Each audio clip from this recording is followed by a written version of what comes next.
Ayer estábamos revisando la autoridad de la Biblia, que es un tema súper importante, y hoy vamos a revisar la inerrancia de las Escrituras. Y la pregunta de fondo ahí es, ¿hay errores en la Biblia? Y por eso decimos la inerrancia, o sea, la falta de errores en las Escrituras. La mayoría de los cursos y libros sobre teología sistemática no incluyen una sección separada sobre la inerrancia.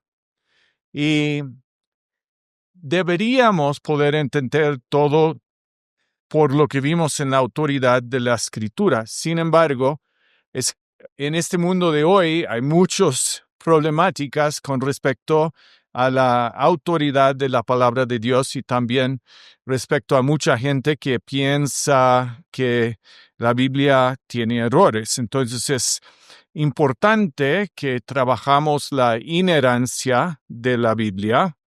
Recuerdan que ayer, cuando hablamos sobre la autoridad de la Biblia, afirmamos que todas las palabras de la Biblia son palabras de Dios y por lo tanto descreer o desobedecer cualquier palabra de las Escrituras es descreer o desobedecer a Dios. Entonces tenemos que confiar y obedecer todo lo que está en las Escrituras. La Biblia además afirma que Dios no puede mentir ni habla con falsedad. Entonces, como resultado, vimos que las palabras de la Escritura son completamente verdaderas y sin error alguno. Entonces, son la norma suprema de la verdad y son completamente autoritativas para nosotros. Entonces, esta sección trabaja más particularmente la pregunta de la inerrancia de las Escrituras. ¿Cuál es la definición de inerrancia? La inerrancia de las Escrituras significa que las Escrituras en los manuscritos originales no afirman nada que sea contrario a los hechos, o sea, a la realidad. Y tenemos ejemplos de esto, como hemos hablado ayer, revisamos muchos versículos.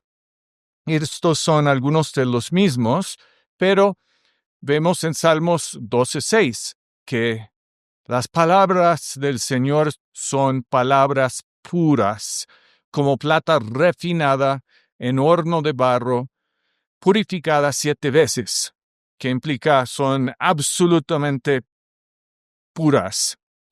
Proverbios 35 dice, absolutamente toda palabra de Dios es verdadera. Él es escudo para los que en Él se refugian. Y después tenemos el famoso Números 23:19. Dios no es hombre para que miente, ni hijo de hombre para que se arrepienta. Lo ha dicho Él y no lo hará. Ha hablado y no lo cumplirá. Entonces es un Dios perfectamente fiel que siempre habla la verdad. Entonces nosotros tenemos que entender el alcance de la definición, que significa que la Biblia nos diga todos los hechos. O sea, la definición no significa que la Biblia nos diga todos los hechos sobre un tema, sino que lo que sí dice sobre cualquier tema es verdadero. Entonces, la Biblia no es y no tiene objetivo decir todo lo que es necesario saber de todos los campos. Es claro que no es un libro de matemática, tampoco es un libro de biología, pero lo que sí dice es verdadero. Entonces, la Biblia puede ser inerrante y aún hablar en lenguaje normal, de la gente normal, usando ejemplos que usan personas de forma normal. Por ejemplo, la Biblia puede hablar del sol saliendo y la lluvia cayendo, porque eso es lo que pasa. la inerrancia tiene que ver con la veracidad, no con el grado de precisión con el que se reportan los eventos. Entonces nosotros muchas veces hablamos de forma resumida, donde estamos hablando de algo y no estamos hablando con cierto grado de exactitud. Entonces, podemos decir que ustedes que vienen aquí, no sé dónde viven, pero pueden decir, yo vivo cerca. Eso no es exactamente preciso, ¿sí? Es una forma de hablar. Si uno quisiera hablar precisamente, uno diría, bueno, yo vivo 1 cuadra para allá y 3 cuadras para allá, en una casa roja. Entonces, cuando la Biblia resume cosas, no quiere decir que está haciendo un error. También la Biblia puede usar citas libres o sueltas. Entonces, no es la expectativa y tampoco fue la expectativa para las culturas de la audiencia original que todo iba a ser citado palabra por palabra, sino que querían comunicar el contenido fielmente de lo que era la cita.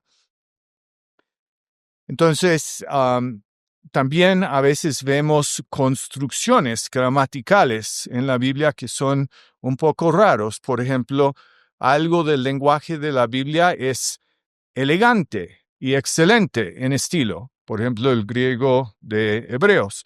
Pero hay otro lenguaje que es rústico, del pueblo común, y es gramáticamente incorrecto.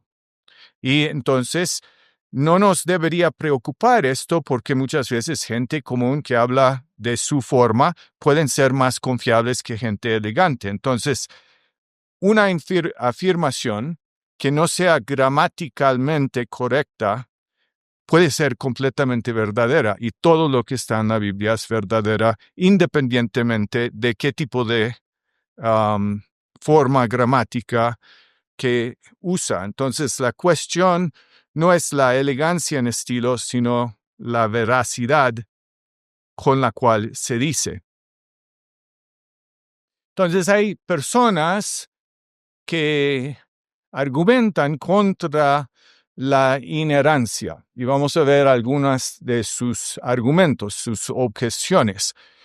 Primero, hay personas que dicen, bueno, es que la Biblia existe con el objetivo único de ser para la fe y la práctica, entonces solo es autoritativa para la fe y la práctica. Entonces, si tiene otras afirmaciones que son para cuestiones históricos o científicos, puede no decir todo lo que es verdadero. Ese es su punto de vista. Pero y esto muchas veces se llama la infalibilidad de las escrituras versus la inerrancia de las escrituras. Entonces, uno cuando escucha infalibilidad, eso es lo que están diciendo. Están diciendo que es autoritativa para la fe y la práctica, pero no autoritativa para todo lo demás. Y entonces, nosotros queremos evaluar esta objeción, y cuando vemos la Biblia misma en su evidencia interna no pone ninguna restricción sobre los tipos de tema que habla con verdad. Es decir, la Biblia no tiene la misma posición de esta gente que dice que la Biblia solo es autoritativa para la fe y la práctica. Por ejemplo, 2 Timoteo 3:16 dice, toda escritura es inspirada y útil. Eso es toda, implicando que tiene todas las características en cada parte. Recién leímos Salmos 12:6, que también dice, las palabras del Señor son palabras puras, todas. Salmo 119:96. He visto el fin de toda perfección, pero tu mandamiento es sumamente amplio, significando que significa que tu mandamiento es perfecta y nunca va a parar de ser perfecta. Y después, otra vez, Proverbios 35 dice, toda palabra es verdadera. Entonces, la Biblia no pone restricciones sobre los tipos de tema con los cuales habla de veracidad. Sí, dice que habla con autoridad sobre la fe y la práctica, pero también dice que habla con autoridad sobre todos los otros temas también. Y el Nuevo Testamento afirma esta confiabilidad en toda la Escritura. Jesús, otra vez en el camino a Emaús, dice, insensatos, tardos de corazón para creer todo. O sea, todo es para confiar. Y en Hechos 24:14 dice, yo sirvo al Dios de nuestros padres creyendo todo lo que está escrito en la ley y en los profetas. Y después Romanos 15:4, que es muy bello y también habla de un objetivo para toda nuestra predicación, dice, porque todo lo que fue escrito en tiempos pasados, ¿de qué está hablando? Del Antiguo Testamento, ¿sí? Todo en tiempo pasado es para nuestra enseñanza, a fin de que por la paciencia o la perseverancia y la consolación o el ánimo de las Escrituras tengamos esperanza.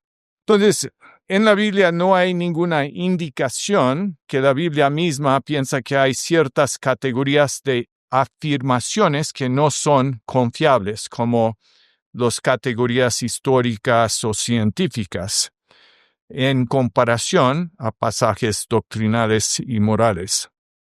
¿Se entiende eso del primer objeción? Entonces, algunos tratan de limitar la verdad de la Biblia a ciertas categorías y la Biblia misma no limita esa verdad, dice que está completamente verdad. Entonces, otra objeción es con respecto al término de la inerrancia y dicen, es un término que no es lo mejor, no es la más adecuada, es un término pobre. Y entonces dicen que falta precisión y entonces no queremos usarlo porque indica que hay un tipo de precisión científica absoluta que no queremos usar y tampoco dicen que las escrituras mismas lo usan. Entonces, ¿cómo evaluamos esta crítica, esta objeción?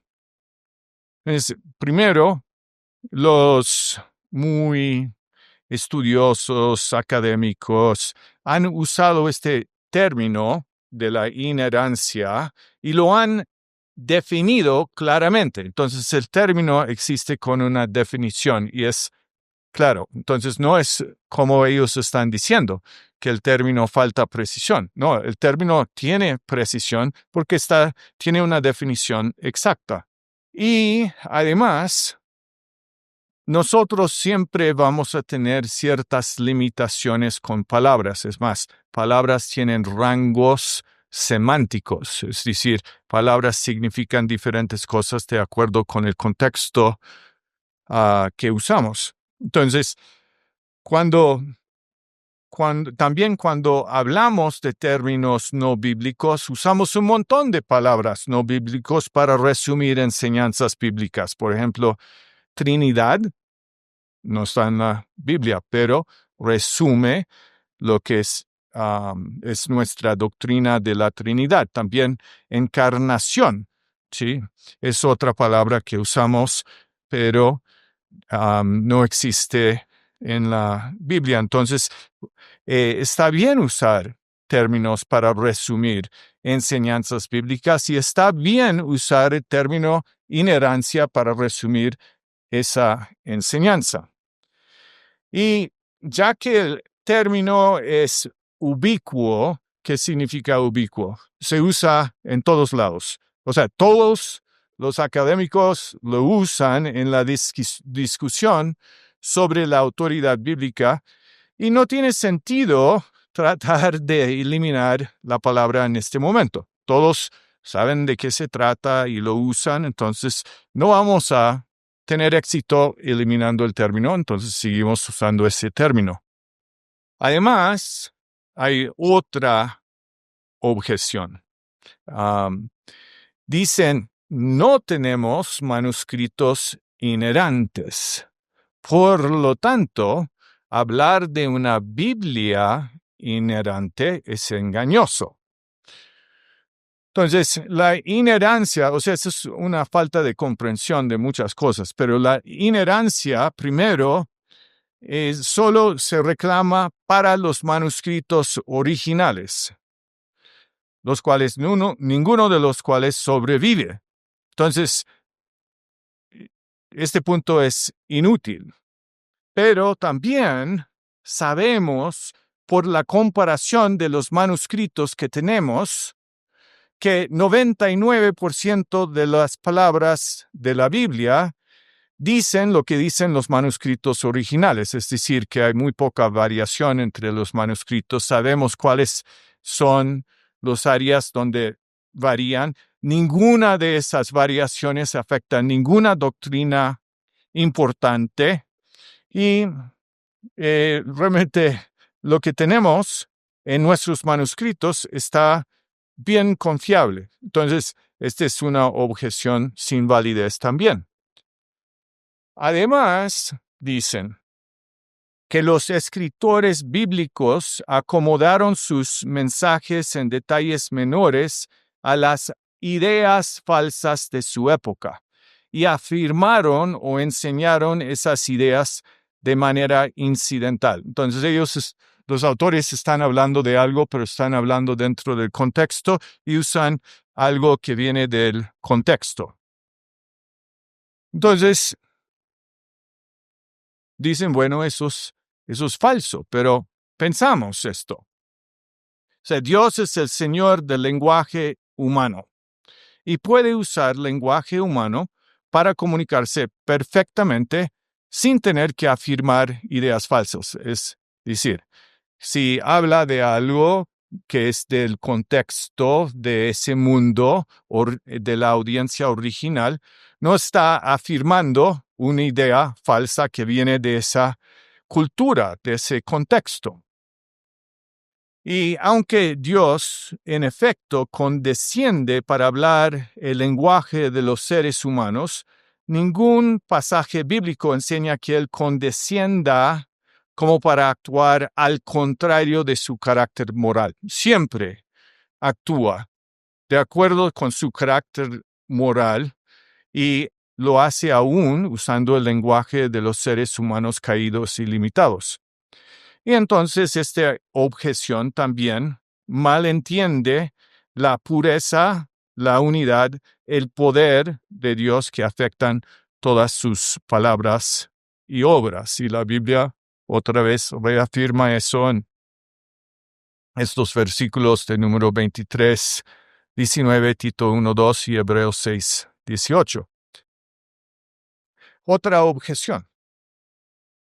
La inherancia sobreenfatiza el aspecto divino de las Escrituras y descuida el aspecto humano.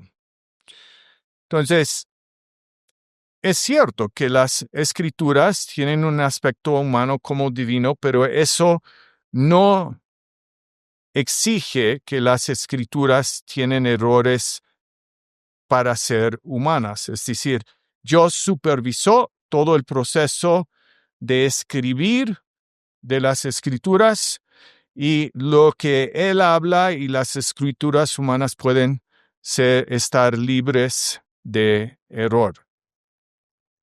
Y luego hay otra objeción, dicen, bueno, pero es que hay errores claros en la Biblia. Entonces, la respuesta a esta objeción es, bueno, a ver, ¿cuáles errores piensan que existen? Y pedir que los identifican primero, porque muchas veces no saben cuáles errores son. Y como les dije antes, el número pequeño de textos problemáticos son mínimos y no afectan ninguna doctrina importante y no deberían ser la base para rechazar la inerrancia. Entonces, hay unos problemas con negar la inerrancia. Si negamos la inerrancia, entonces tenemos un problema enorme en que en la Biblia estamos llamados a la imitación de Dios y a la imitación de Jesús. Entonces esto nos presenta un problema moral. Si podemos imitar a Dios y imitarlo en mentir. Entonces ese es un problema de carácter. También hay un problema de confianza. Como hemos hablado ya en los atributos de Dios, donde estábamos hablando de su veracidad, si empezamos a preguntar si Dios miente, si puede mentir, entonces ¿realmente es confiable? Y ese es un problema grave. Otro problema aquí es que la mente humana juzga a Dios. Entonces estamos haciendo que nosotros estamos por encima de lo que dice la Biblia. La Biblia dice que es la palabra de Dios y que es autoritativa, y nosotros estamos juzgando lo que es incorrecto. Y finalmente, si los errores existen, pueden ser errores no solo en detalles menores, sino en detalles grandes. Y eso también es un problema. Pero esto es más evaluando lo que están diciendo y está criticando lo que están diciendo, porque está diciendo, bueno, si ustedes piensan que solo es verdad para parte de la Biblia, están siendo incoherentes, porque puede ser que hay problemas más profundos si es que es así. Pero bueno, la evidencia interna de la Biblia afirma que es verdad y podemos confiar en las opiniones de Jesús, de los apóstoles, y podemos afirmar entonces que la Biblia es no solamente infalible, sino que es inerrante, ¿sí? Ese es lo que estamos diciendo aquí. ¿Se entiende? Es muy importante. Cuando yo evalúo esa parte inicial de la Biblia, particularmente la creación, es cierto que, por ejemplo, Génesis 1 es organizado de forma, de cierta forma poética, ¿sí? Entonces uno tiene que evaluar narrativa de acuerdo con el tipo de género literario que tiene. Creo que los puntos primarios allí son de teología y son ciertos, irrespectivamente de la posición, o deberían ser irrespectivos de la posición que uno tiene sobre la creación. Lo que sería interesante, y no lo he revisado, es otra vez ver si Jesús dice algo explícito sobre esa forma de creación y a ver qué creó Jesús. Sé que habla de Adán y Eva y cree que ellos son reales. Entonces, si Jesús dice que Adán y Eva son reales, punto.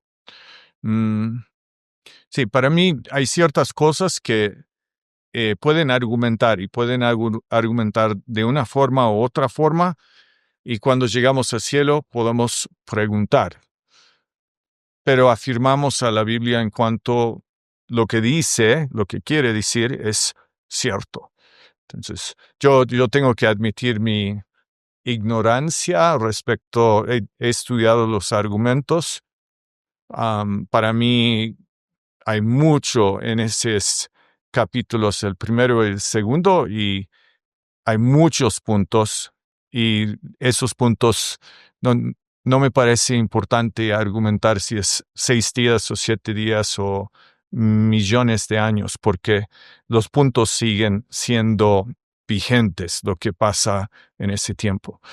Entonces, yo respondería así, vería qué piensa Jesús, haría un análisis de los autores del Nuevo Testamento, vería que si hay otra información en el resto del Antiguo Testamento. Hemos visto la autoridad, hemos visto la inerrancia y vamos ahora a hablar de la claridad de las Escrituras. Yo voy revisando los fuentes que bajé, algunos de los que ustedes tienen son fuentes que no he revisado completamente. Entonces yo voy revisando, cambiando tanto formato como agregando a veces otros comentarios. Pero van a poder seguir esto viendo la parte sobre la claridad de las Escrituras. Esto es importante porque la pregunta de fondo es si solamente la gente súper requete, preparado y inteligente y académica pueden entender correctamente la Biblia. Entonces, una vez cuando estuve en Texas, en los Estados Unidos, estudiando una maestría de administración de empresas. Eso fue en Austin, Texas. Y quería volver, no sé qué era el momento, pero a la Ciudad de México donde vivían mis papás. Entonces, un amigo mexicano tenía un coche y yo le pregunté si podía acompañarlo. Tenía uno de esos Volkswagen, no sé cómo se llaman aquí, pero son los chiquititos. Petas, sí. Escarabajos, sí. Entonces fuimos allí en el auto, toda la distancia hasta la Ciudad de México. Y él me dijo, pero los sacerdotes me han dicho respecto a la Biblia que no hay que leerla, porque es muy confusa. Entonces debemos dejar que los sacerdotes nos digan qué dice la Biblia y nosotros no deberíamos leerlo. Sí. Este es uno de los problemas principales en la Reforma. ¿Sí? ¿Se acuerdan? Entonces, Martín Lutero se fue y se hizo monje y estudió y aprendió griego y descubrió algunas cosas y dijo, esto es horrible porque la iglesia nos está mintiendo. Entonces, ¿qué hizo? Hizo todo lo que sabemos, pero también tradujo la Biblia al lenguaje alemán. También en ese momento todos los cultos estaban en latín. Entonces nadie podía entender nada. Y todas las canciones eran cantadas por monjes. Había un profesionalismo de la religión. Entonces, Martín Lutero quería devolver todo para ponerlo en lenguaje común, para que la gente común podía leer la Biblia, entenderla y aplicarla a sus vidas. Y esto tiene que ver con la claridad de la Escritura. Por eso este tema es tan importante. Entonces, ¿qué es la definición? El Antiguo Testamento y el Nuevo Testamento afirman con frecuencia que la Escritura está escrita de tal manera que sus enseñanzas pueden ser entendidas por creyentes comunes como tal. Los creyentes comunes deben poder leer la Biblia, estudiarla y aplicarlo a sus vidas. Entonces, primero, la Biblia afirma frecuentemente su propia claridad.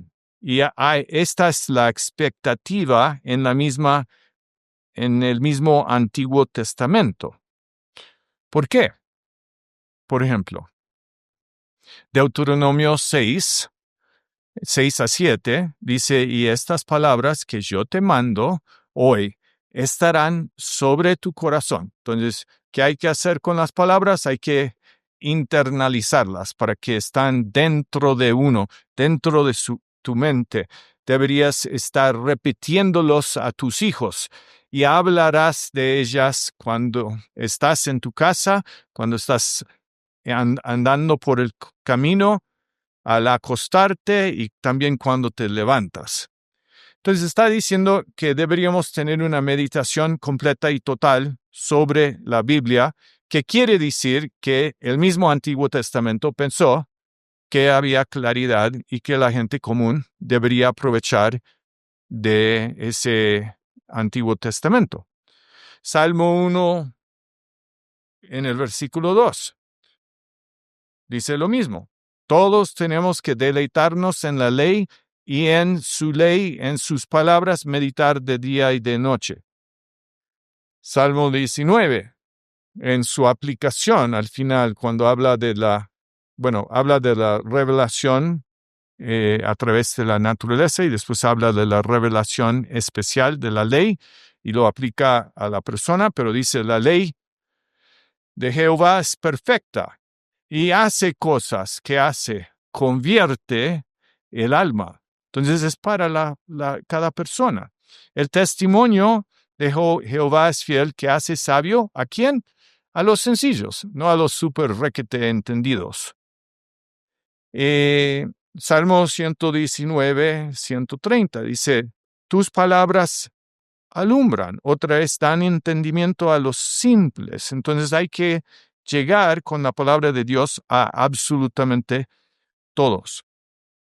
Entonces es una expectativa del Antiguo Testamento que la gente podría leer la palabra de Dios, que podía entenderla, que era clara para ellos, pero también es una expectativa del Nuevo Testamento, porque tanto Jesús como los apóstoles tenían esta misma expectativa.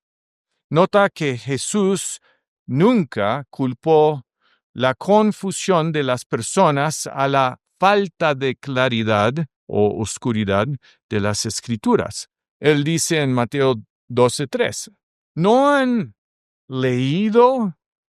O sea, le parece bien sorprendente. ¿No han leído? ¿No saben? Tenía esa expectativa que leyeran y que entendieran. Mateo 21:42 dice, otra vez Jesús, ¿y ustedes? ¿No han leído? Y en Mateo 22:29, Jesús de vuelta, dicen, ustedes están en error porque ignoran las Escrituras. Entonces él piensa que ellos deberían estar conscientes de las Escrituras, deberían conocerlas, que son claras para las personas comunes.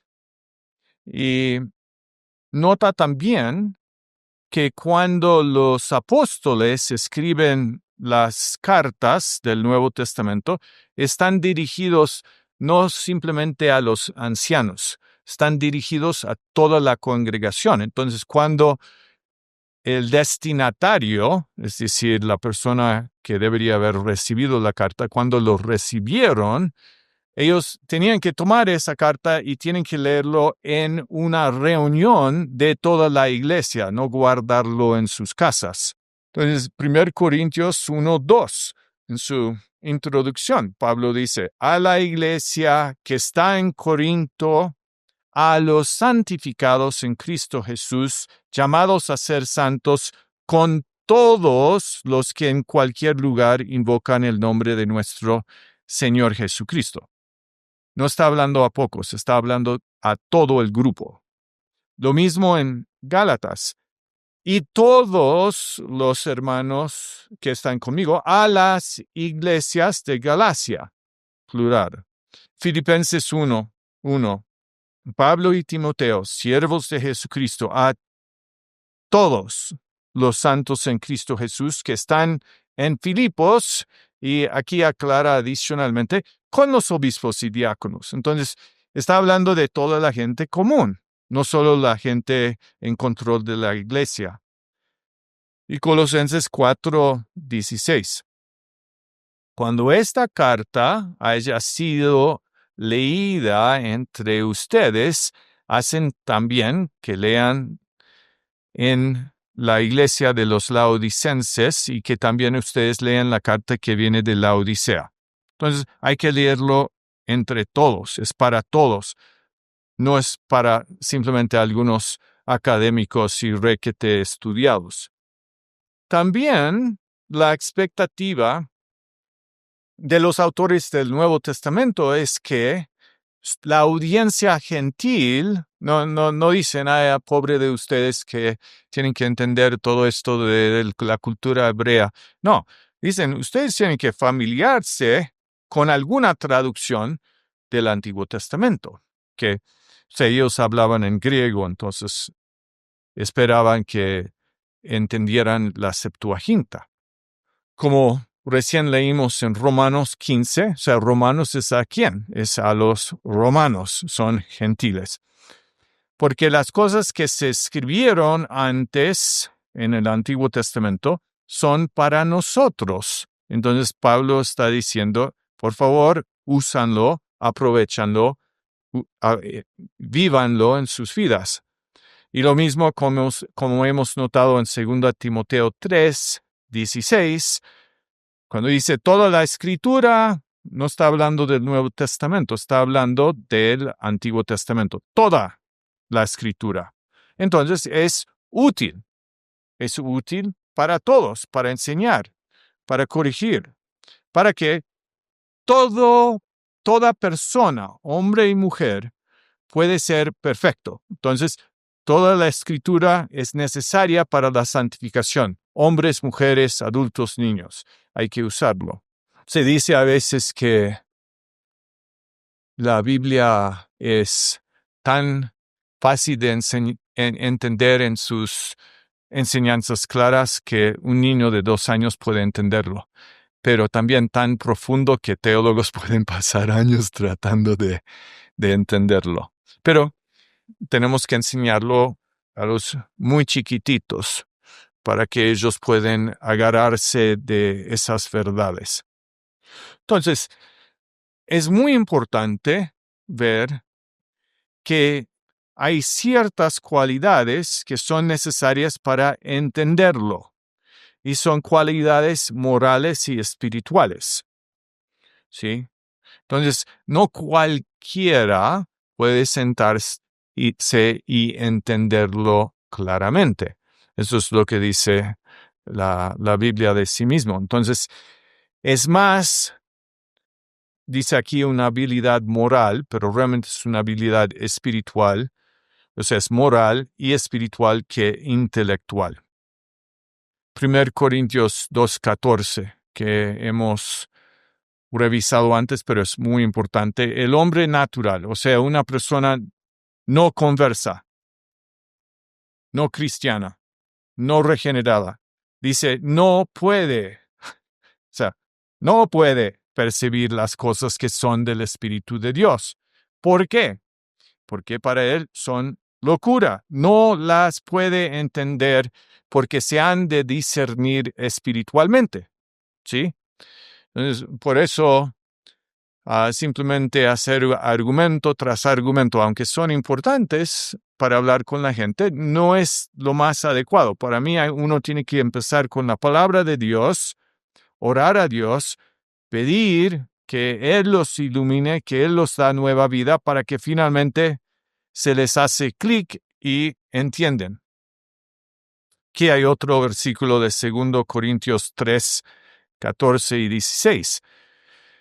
Dice, el entendimiento de ellos, o sea, está hablando de los judíos, se embota, o sea, es no clara, porque hasta el día de hoy, cuando leen el antiguo pacto, les queda el mismo velo no descubierto, el cual por Cristo es quitado. Entonces, ¿cómo se ve la Biblia claramente?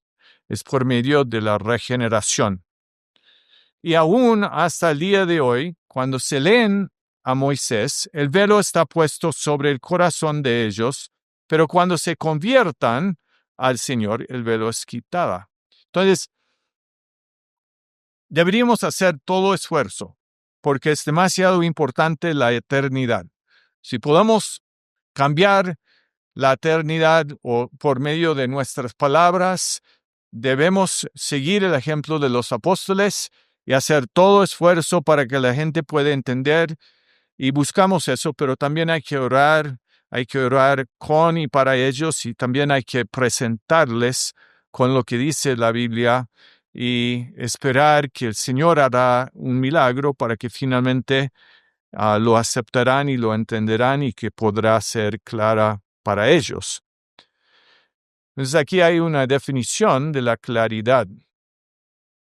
La claridad significa que la Biblia está escrita de tal manera que sus enseñanzas pueden ser entendidas por todos los que la leen buscando la ayuda de Dios y estén dispuestos a seguirla.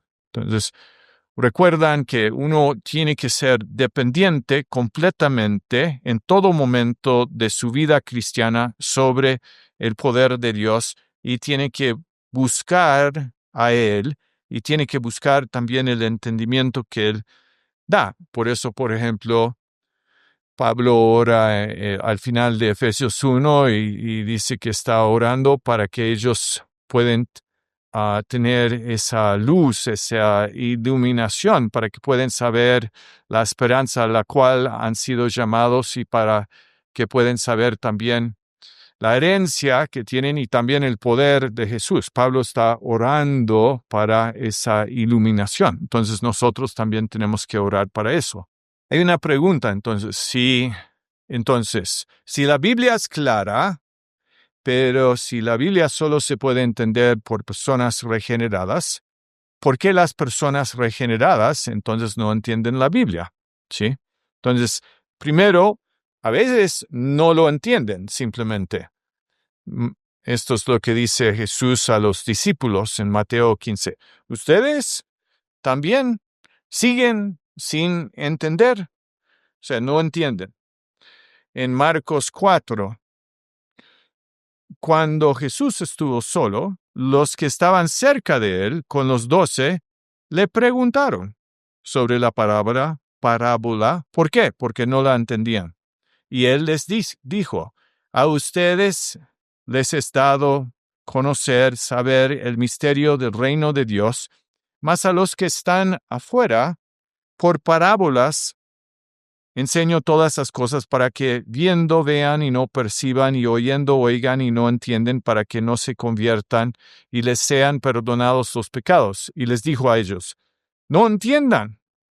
Entonces, ¿cómo van a entender? Entonces, hay este problema de que aún un regenerado puede no entender.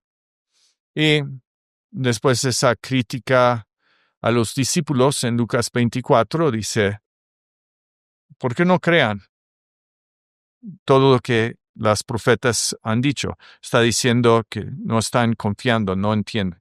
Entonces puede haber un problema de falta de entendimiento.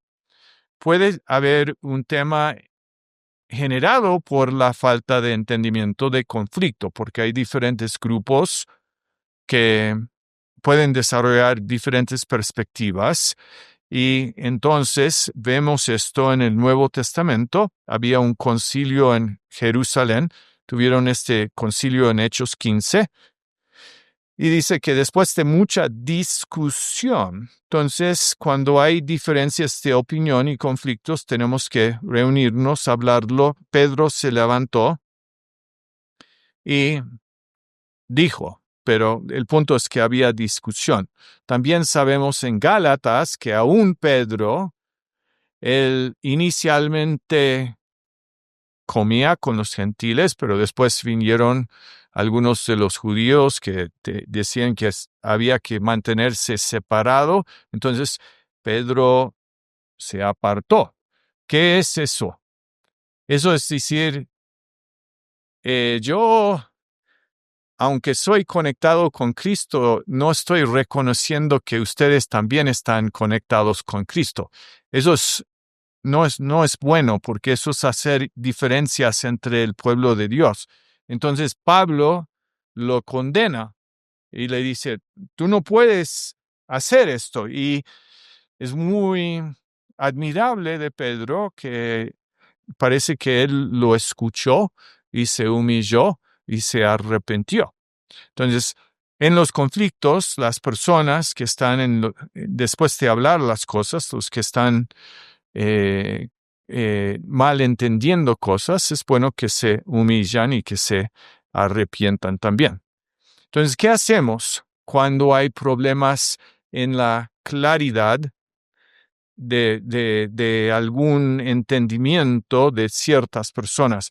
Bueno, buscamos gente que sabe mejor que nosotros, buscamos gente que ha estudiado reglas y principios de interpretación que existen, por eso, no sé si han tenido un curso de hermenéutica, pero por eso existen cursos de hermenéuticas, que son cursos sobre la correcta interpretación de las escrituras.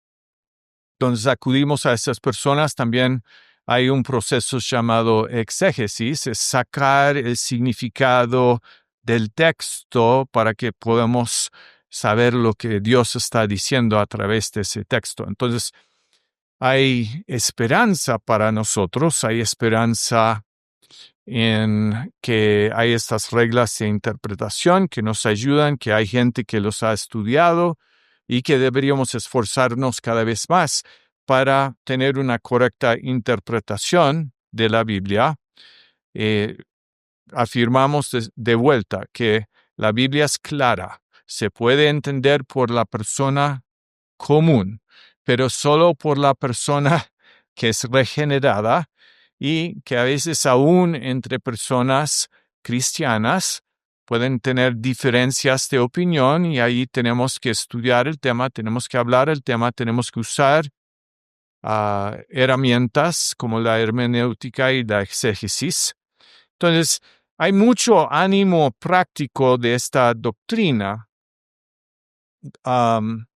Y entonces nos dice que donde hay áreas de desacuerdo doctrinal o ético, solo hay dos posibles causas. Por un lado, puede ser que gente está tratando de hacer decir a las escrituras algo que realmente las escrituras no dicen ninguna cosa. Entonces, cuando la escritura guarda silencio, tenemos que tener mucho cuidado de no hacerlo decir algo que no está diciendo. Por el otro lado, puede ser que puede haber errores en nuestra interpretación, pero tenemos que entender y alegrarnos que la escritura no es confusa, sino que es entendible, y tenemos que entonces estudiarlo. Y esto nos hace lanzarnos a un estudio y una búsqueda de Dios dentro de la Biblia para disfrutar todo lo que Él tiene para nosotros en esa Biblia. Debería hacer que nosotros queremos leer las Biblias diariamente y con mucho entusiasmo, esperando escuchar a Dios y ver a Dios y conocerlo más. ¿Por qué dice diariamente? Porque Jesús dice que repetidamente que es similar, la palabra de Dios es similar al pan, o sea, es similar a la comida. Entonces, nosotros, si vamos todo un día sin comida, sentimos hambre, y deberíamos tener aún más hambre para las palabras de Dios. Usa la palabra aquí, leer, y deberíamos estar pidiendo de Dios una ida y vuelta continua, es decir, que queremos pedir a Dios que dentro de nuestros inconscientes que surgen palabras que hemos guardado en nuestros corazones y que llegan a nuestra conciencia, y deberíamos parar y prestar atención cuando eso pasa, porque cuando estamos viviendo y de repente un versículo aparece en nuestras mentes, es un regalito de parte de Dios para nosotros, y deberíamos notar eso, aprovecharnos para agradecer a Dios por ponerlo dentro de nuestra conciencia. Dentro de la claridad de la escritura, hay un rol para los que realmente lo han estudiado, y tenemos que aprovechar de esta gente. Entonces, primero, la gente que estudia la Biblia y que busca estudiarlo más, debería enseñarlo con claridad también. O sea, hay que tomar la Biblia y explicarlo claramente a otros, comunicando su contenido a otros y así cumpliendo su rol, por ejemplo, el rol de maestro. Sabemos que Dios, a través del Espíritu, ha dado dones a diferentes personas. Entonces llama a ciertas personas, por ejemplo, profetas, que es una profeta. Una profeta es alguien que anuncia la palabra de Dios, es decir, que es alguien que explica la palabra de Dios. Es un pastor, por ejemplo, o es un maestro. Y eso también lo dice en Efesios 4:11, que habla de profetas, evangelistas, pastores y maestros. Todos nosotros, sin embargo, creo que deberíamos estar hablando las palabras de Dios con la más claridad posible a otras personas. Entonces, es bueno que tenemos gente estudiado que se dedica a estas cosas, pero también es importante que todos nosotros nos dedicamos a esto. Esta gente que es muy especializada, también pueden buscar otras áreas para entender mejor y profundizar, y también pueden defender lo que dice la Biblia contra gente que lo ataca. Y eso fue lo que hicieron los apóstoles. En Tito 1:9 dice Pablo, retenedor de la palabra fiel, tal como ha sido enseñada, para que también pueda exhortar con sana enseñanza y convencer a los que contradicen. Y ellos también pueden complementar el estudio de la Escritura para el beneficio de la iglesia. ¿Cómo?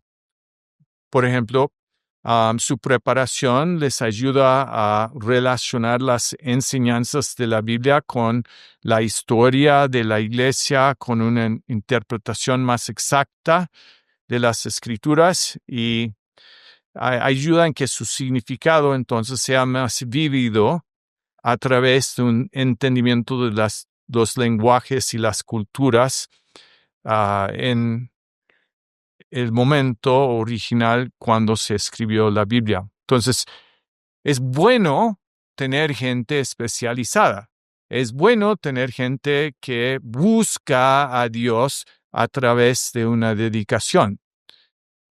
También tenemos que recordar siempre que cada uno de nosotros deberíamos estar leyendo y aprovechando de lo que dice Dios a través de la Biblia. Entonces, la Biblia tiene una claridad. No es simplemente para los pastores, no es simplemente para los estudiantes de teología. Es suficientemente claro para todo cristiano para escuchar y para aprovechar. Y deberíamos todos aprovechar de esa claridad día tras día. Es importante lo que estoy diciendo, porque todos tenemos que no solo escuchar la palabra con claridad, sino hablar la palabra con claridad a otras personas.